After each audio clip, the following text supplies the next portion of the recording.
ఏది బొప్పిలి సింహం పంచ అన్యాయంగా అమాయకుల్ని చంపదు.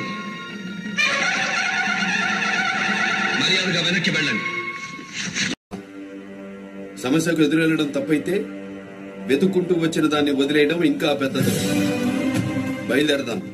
ఎక్కడికి రా? చిన్న వయసులోనే నన్ను తన స్థానంలో నాన్నెందుకు కూర్చోబెట్టారు అర్థమైందా? తను లేకపోయినా నేను రావాలని ఆశతో. అది పట్టించుకోలేదనే దేవుడు ఆ సమస్యను తెచ్చి మన నట్టింట్లో పెట్టాడు. వేటగాడిని చంపేశారు. మనుషుల్ని తినే ఆ మృగాలు చావాలంటే మళ్లీ వేట మొదలవ్వాలి.